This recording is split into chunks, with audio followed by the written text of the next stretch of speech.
Hello everyone. आज हम JEE mains 2023 में पूछे गए क्वेश्चन को डिस्कस करने वाले हैं, जो कि क्वालिटी के क्वेश्चन चैप्टर से पूछा गया था और अप्रैल शिफ्ट में पूछा गया था। देखिए, इस क्वेश्चन में हमें क्या बोला गया है। हमें बोला गया है कि आपको sum of all the roots of the equation, ये एक इक्वेशन दे रखी है। इसके मुझे सारे जितने भी रूट्स हैं उनके उन रूट्स का सम फाइंड करना है, राइट।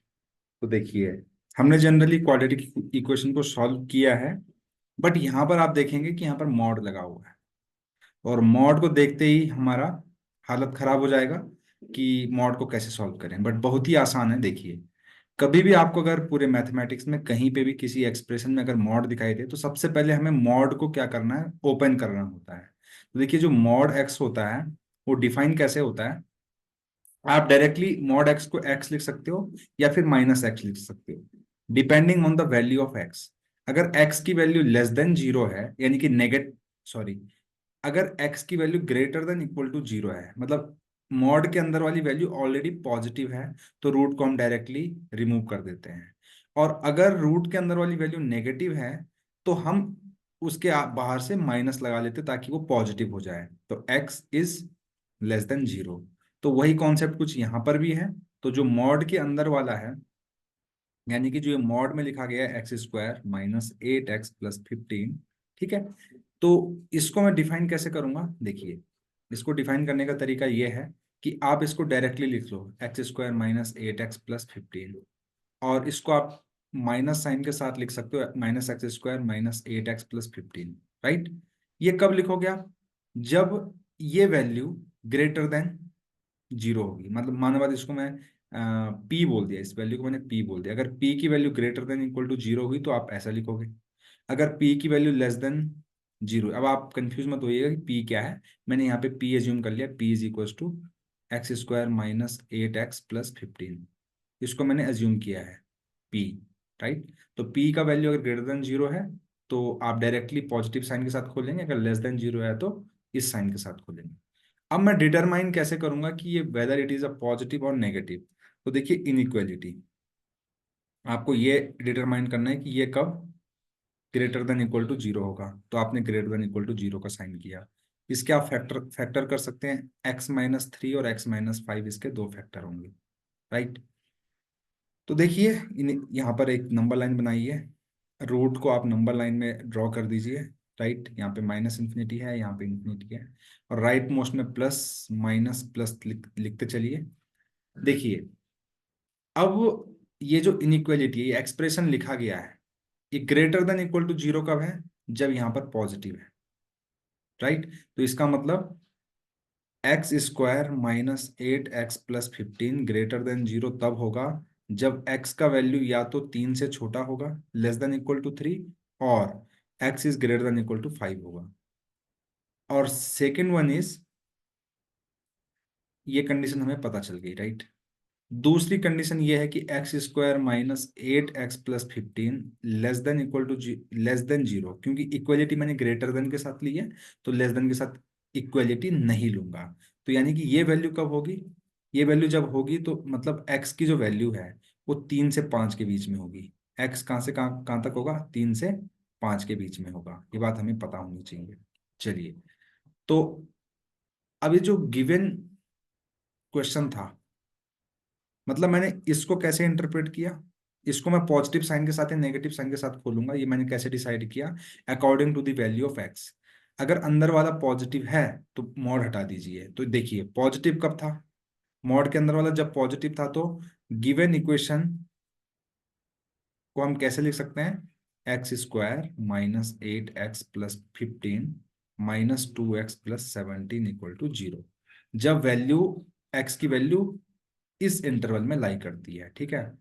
इसी तरीके से गिवन इक्वेशन को मैं लिख सकता हूँ माइनस साइन के साथ, -x² - 8x, क्योंकि ये लेस देन जीरो है। लेस देन जीरो पे मॉड जो है नेगेटिव, मॉड के अंदर वाली वैल्यू के आगे नेगेटिव लगा देते हैं और मॉड को हटा देते हैं।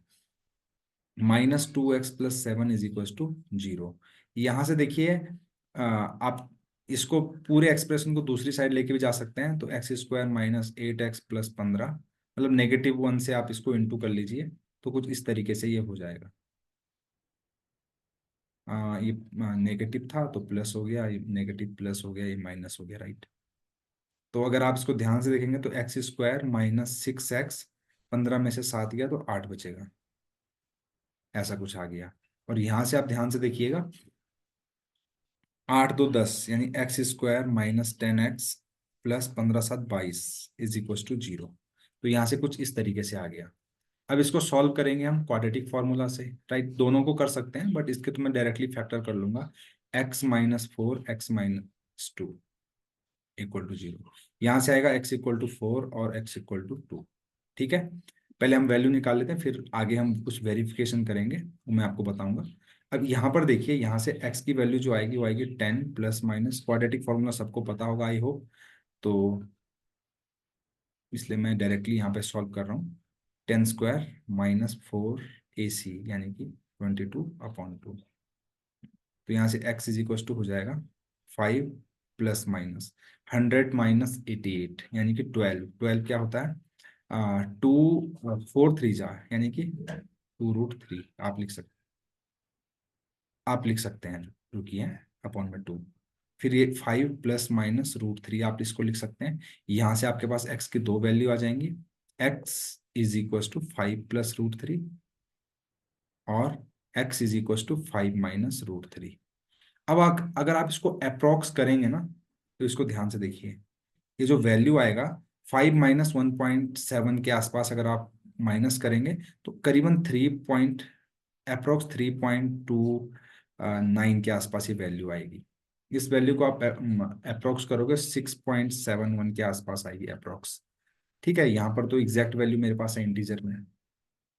अब देखिए, इसने बोला था कि सम ऑफ ऑल द रूट्स बोला था, राइट। और रूट्स हमने निकाल लिए, इस इक्वेशन के 4 रूट निकले है ना। बट देखिए, ध्यान से देखिएगा, यहाँ पर जो है x की वैल्यू जो है 3 से 5 के बीच में है। बट यहाँ पर मेरे पास जो वैल्यू आई है 2 और 4 आई है, और 3 से 5 के बीच में, तो ये तो रिजेक्ट हो गई।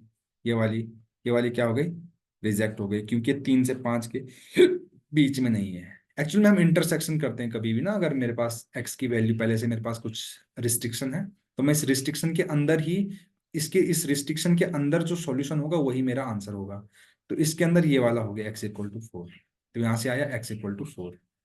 ठीक है, ये तो रिजेक्ट हो गया, तो इसको मैंने हटा दिया। इसी तरीके से यहाँ पर जो केस नंबर 1 था उसमें बोला गया था या तो x की वैल्यू 3 से छोटी होगी, < और यहाँ पे > होगी। तो देखिए, ऐसी कौन सी वैल्यू है जो 3 से छोटी हो या 5 से बड़ी। देखिए, आप देखिए यहाँ पे ये वैल्यू जो 3.59 है, ये तो रिजेक्ट हो गई। क्यों रिजेक्ट हुई, क्योंकि ये ना तो 5 से बड़ी है ना 3 से छोटी है। बट ये 5 से बड़ी है, तो इसको हमने एक्सेप्ट कर लिया, यानी 5 प्लस √3 को। तो यहाँ से मेरे पास दो वैल्यू आई, x1, x2 की दो वैल्यू आई, 5 प्लस √3, और यहाँ से आया 4। तो अगर दोनों का सम करूंगा मैं, तो दोनों को सम कर लीजिए, 5 + 4 9 प्लस √3। तो यही मेरा आंसर होगा। ठीक है, यही इस क्वेश्चन का आंसर है, आप ऑप्शन में देख सकते हैं, 9 प्लस √3 जो है सेकेंड ऑप्शन है। तो अगर आपको एक सॉल्यूशन अच्छा लगा हो, पसंद आया हो, तो प्लीज चैनल को लाइक, सब्सक्राइब और शेयर करना बिल्कुल ना भूलें। Thank you very much.